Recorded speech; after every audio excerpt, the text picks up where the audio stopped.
पानीपत जिले के ईएसआई अस्पताल में काम करने वाले स्टाफ के द्वारा अस्पताल पर ही गंभीर आरोप लगाए गए हैं। दरअसल आपको बता दें कि अस्पताल में कार्यरत नर्सिंग सिस्टर प्रेमवती रोहिला ने जानकारी देते हुए बताया है कि अस्पताल में प्राइवेट अस्पतालों के दलालों का जमावड़ा लगा रहता है और वो लोग अस्पताल में इलाज करवाने आए मरीजों को गुमराह कर यहाँ से मरीजों को अपने अपने अस्पतालों में रेफर कर लेते हैं, जिसकी वजह से इलाज करवाने आए मरीजों को काफी दिक्कतों का सामना करना पड़ता है। शशि नेगी। अच्छा, क्या दिक्कत है आपको? दिक्कत ये मेरे को एमआरआई कराना है, मेरे आधा शरीर में हो रही है, दिक्कत हो रही है। और कल मैं अगले सहन में भी इन्होंने लिख के दिया था कि 3 दिन वाले डॉक्टर को, न्यूरो वाले डॉक्टर को दिखा के लाओ। तो वहाँ से लिखने के बाद फिर यहाँ पर फिर उन्होंने वहाँ लिख के दिया एमआरआई। कल मैं शाम को आई, कह रहे कि डॉक्टर उठ गए हैं 3 बजे करीब। और वो बड़ी मैडम थी यहाँ पे, फिर उन्होंने कहा कल आना। और कल आज सुबह की मैं 9 बजे की आ रही हूँ और 9 बजे से लेकर आज 12 बज गए हैं। और अब कह रहे हैं कि जब हमारी ओपीडी खत्म होगी तब हमारी आईडी बनाएंगे हम लोग। दिक्कत ये हो रही है कि अब सुबह से इंतजार कर रहे हैं और यहाँ तकलीफ हो रही है, हार्ट की प्रॉब्लम भी है और इतनी दिक्कत हो रही है और ये लोग कोई सुनवाई नहीं है यहाँ पे। अच्छा, यहाँ पे प्राइवेट अस्पतालों के दलाल भी यहाँ पे काफी सारे घूमते हैं। हाँ। मतलब सरकारी आप लोग फायदा लेना चाहिए। पैसे कट रहे हैं लेकिन कोई सुविधा नहीं है यहाँ पे। यहाँ वैसे लोगों को धक्के खिलाने, यहाँ कोई कंप्लेंट नंबर भी रख रही, कोई कंप्लेंट नंबर रख दें कि फटाफट कंप्लेंट कर सकें यहाँ पर।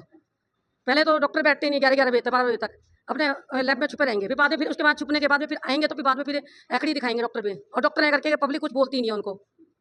अब क्या करें? यहाँ पर तो ये शरीर पूरा हाथ सुन हो रहा है, अब इसका क्या करें? यहाँ पर अब यहाँ पर पेशेंट इंतजार करेगा यहाँ पर, या इनको डॉक्टर के नखरे देखेगा। और डॉक्टर की 2 बजे तक ओपीडी खत्म नहीं होगी। अब 2 बजे तक कागज के लिए तैयार करेंगे। सुबह 11 बजे से हमने साइन करवा रखे हैं और 2 बजे तक का वेट करने के लिए कहा इन्होंने। और वो कहते पहले सुबह पहले बोले 10 नंबर में जाओ, 10 नंबर में 10 बंदों के पीछे नंबर लगाया, फिर कह रहे 15 में जाओ, फिर 15 में नंबर लगाया, फिर उन्होंने उसमें जाओ, फिर 12 नंबर में जाओ, फिर उसमें नंबर लगाया, फिर उसके बाद फिर यहाँ पर 1 घंटे का इंतजार करा। 1 घंटे बाद में सिग्नेचर करवाया, सिग्नेचर करने के बाद अब कह रहे हैं कि ओपीडी खत्म होगी तब उसके बाद में कागज में बनाएंगे हमारे। जब बनाएंगे फिर तब जाके फिर वहाँ मैं एमआरआई करवाने जाऊँगी। फिर जब तक वहाँ फिर प्राइवेट डॉक्टर उठ जाएंगे, फिर मेरा कल तीसरा दिन मेरा बर्बाद होगा। मतलब आम आदमी अपनी दिहाड़ी खराब करेगा, आम आदमी अपनी दिहाड़ी खराब करेगा। ये नहीं देख रहे कि आम आदमी की भी दिहाड़ी लग रही है। मैं भी जॉब में जाती हूँ, मेरी भी दिहाड़ी कट रही है पूरे दिन की है। कल की दिहाड़ी कट गई, आज की कटी, मैं कल जाऊँगी, कल एमआरआई करूँ, कल की दिहाड़ी कटेगी। मतलब पूरा दिन यही है, फिर क्या फायदा इस सुविधा का? वहीं उन्होंने बताया कि जब दलालों को रोकने का प्रयास किया जाता है तो वो ड्यूटी पर तैनात सिक्योरिटी गार्ड के साथ भी बदसलूकी करते हैं। उनके द्वारा बताया गया कि वह इसके बारे में विभाग को भी शिकायत दे चुके हैं, जिस पर अभी तक कोई संज्ञान नहीं लिया गया है। आइए सुनाते हैं आपको इस मामले पर सिक्योरिटी गार्ड और साथ ही नर्सिंग सिस्टर प्रेमवती रोहिला ने क्या बताया। Premvati Rohila, nursing sister, ESI अस्पताल पानीपत। क्या दिक्कतें आती हैं मैम यहाँ पे? दिक्कत ये है कि मेन तो रेफरल की बहुत ज़्यादा दिक्कत है। जितने पैनल हॉस्पिटल हैं उन सब के दलाल यहाँ 24 घंटे खड़े रहते हैं और वो मरीजों को गुमराह करके अपने प्राइवेट अस्पतालों में ले जाने की कोशिश में रहते हैं, जिनका साथ यहाँ के जो डॉक्टर्स हैं वो भी देते हैं। और उनके रेफरल फाइल्स बहुत ज़्यादा बनती रहती हैं और यहीं से बिल पास होकर के इस प्रकार हरियाणा सरकार का बहुत ज़्यादा पैसा प्राइवेट अस्पतालों में जा रहा है। क्या लगता है मैम इसके पीछे क्या वजह है? और कहीं ना कहीं आम आदमी है, उनको राहत मिलनी चाहिए। जो दिहाड़ी मजदूरी करते हैं, फैक्ट्रियों में काम करते हैं, 8-8, 10-10 हज़ार रुपये की सैलरी पर, तो वो 2-2, 3-3 दिन तक धक्के खाते हैं। उसके बाद में लास्ट तक क्या जानबूझ के उन्हें परेशान किया जाता है कि भाई अब ये इनका और कोई चारा नहीं तो प्राइवेट अस्पतालों में इलाज करवाएं? जी, यहाँ स्पेशलिस्ट भी हैं और लैब की भी सुविधा है, इंडोर में पूरा स्टाफ है, सब तरह की मरीजों को सुविधाएं हैं, लेकिन फिर भी मरीज को अस्पताल में स्टे नहीं दिया जाता, सीधा रेफर कर दिया जाता है। रोक क्यों नहीं पा रहे इस तरह की जब ये चल रहा है? आपको लग रहा है क्योंकि इसमें हमारे इंचार्ज भी इन्वॉल्व हैं, वो रोकना नहीं चाहते। वो मुझे तो कहते हैं कि सिक्योरिटी गार्ड की ड्यूटी लगाई जाए, कि प्राइवेट वाले के प्रतिनिधियों को रोका जाए, लेकिन वो खुद उनके साथ बैठकर एमएस ऑफिस में मीटिंग करते रहते हैं। कोशिश की आपने?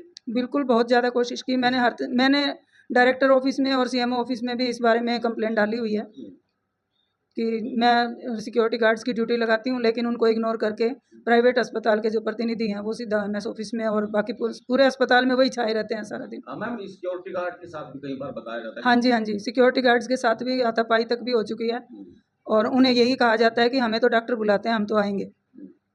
कभी आपने चाहा किसी हेल्थ मिनिस्टर को बोले या ऊपर चिट्ठी लिखी? नहीं, मिनिस्ट्री लेवल तक तो मैं अभी नहीं गई हूँ, लेकिन अपने डिपार्टमेंटल डायरेक्टर तक मैं कंप्लेन कर चुकी हूँ। तो वहाँ से क्या कुछ रिप्लाई आया? अभी तक कोई रिस्पांस नहीं मिला। लगभग 15 दिन हो गए हैं मैंने मेल डाली हुई है। तो क्या लगता है भी आप खाली अकेले तो नहीं होंगे क्योंकि आप ही परेशान हो, कुछ और लोग भी स्टाफ? परेशान तो पूरा अस्पताल है, पूरे सारे स्टाफ मेंबर हैं, लेकिन सामने होके बोलता कोई है।